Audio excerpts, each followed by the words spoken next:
Thank you again.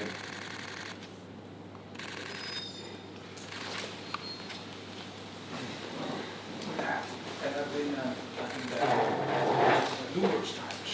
I have a very fond memories of a visit I made in 1995 to Ladakh. At the time, no one was. Things are much more impressive than the weddings we have in Greece. अब हम आपसी सहयोग के अन्य विषयों पर अपने विचार साझा करेंगे। एक्चुअली हमारे लिए खुशी की बात है कि 16 साल के बाद मुझे 20 की प्रधानमंत्री का भारत में स्वागत रचना डायलॉग एक ऐसा इंस्टीट्यूट डेवलप हुआ है। Thank you, sir. May I now request His Excellency Mr. Kyriakos Mitsotakis, Prime Minister of the Hellenic Republic, to give his remarks to the media. Dear Prime Minister Modi, ladies and gentlemen, it is indeed with great pleasure that I am here in India for the first time in my official capacity, and the Prime Minister was right to point out that it has been 16 years since a Greek Prime Minister has visited your great country.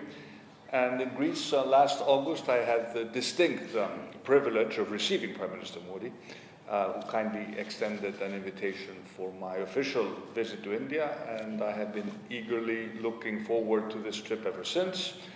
And together with Prime Minister Modi, we continue building on the positive momentum in our bilateral relationship.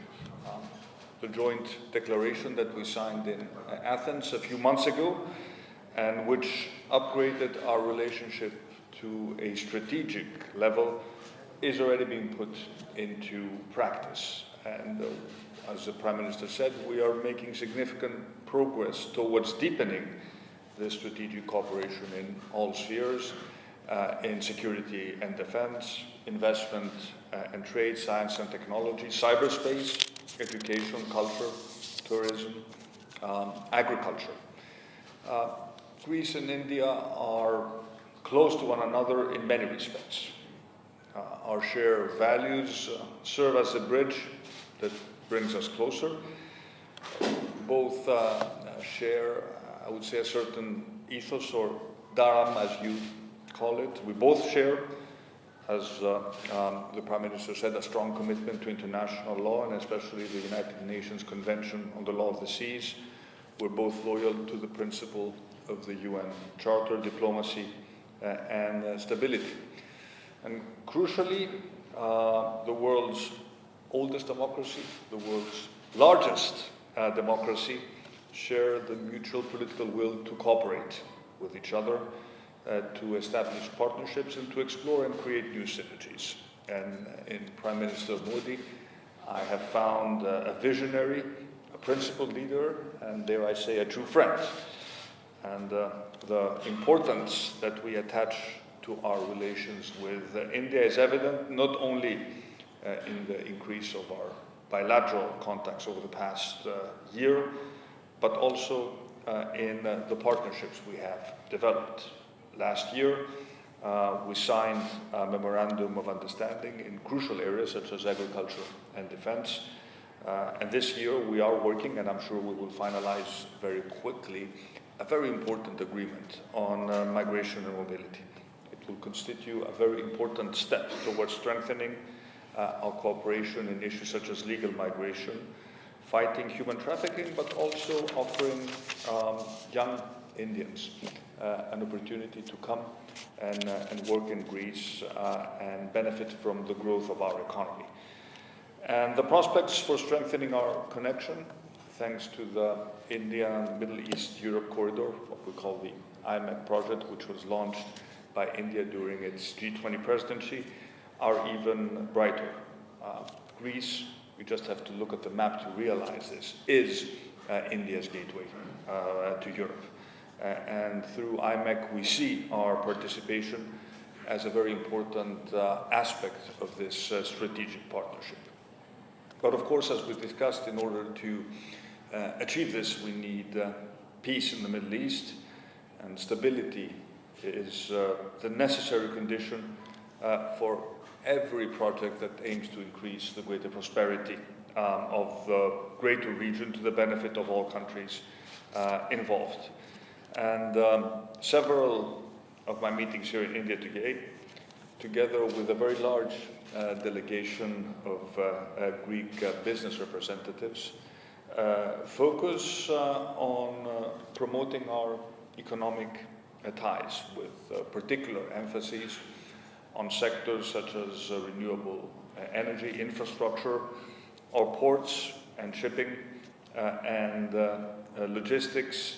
And of course, we want to learn from the Indian miracle of information technology, and as we discussed, bring together our very vibrant startup communities.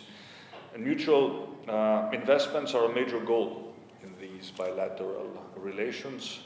I am pleased to say we already have important Greek investments in India in many sectors, including food products, infrastructure, in transport and logistics. And of course, India is also beginning to invest in Greece. For example, an Indian company is building, together with a leading Greek construction company, the new airport on my home island of Crete.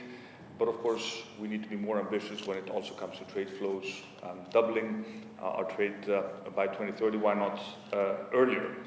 And in every area, our cooperation, I think, shows great promise, not only bilaterally, but also in multilateral arenas, including the UN. Greece will support India's candidacy to the UN Security Council for the period 2028-2029. And of course, we also support and participate in the broader dialogue about reforming the UN itself in order to make it more representative of the shifting patterns of development and global power. We know that the world today is facing unprecedented challenges that require immediate and efficient action, from the ongoing war in Ukraine to the situation in the Middle East, from climate change to food, energy security. For all these things, for all these challenges, one thing is certain. In order for governments to tackle them, international partnerships and collective action is paramount. And India has a critical role to play in this endeavor.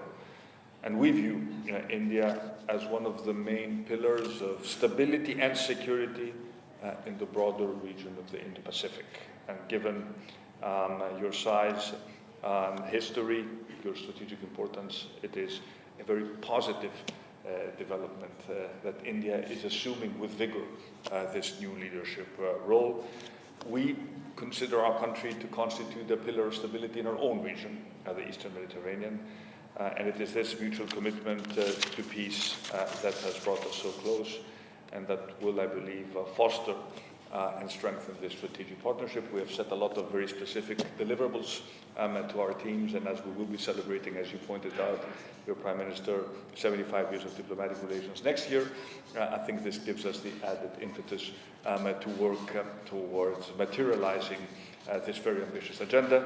Again, thank you so much for this welcome, and let me extend my heartfelt wishes for the continued welfare and prosperity of the very friendly and welcoming Indian people.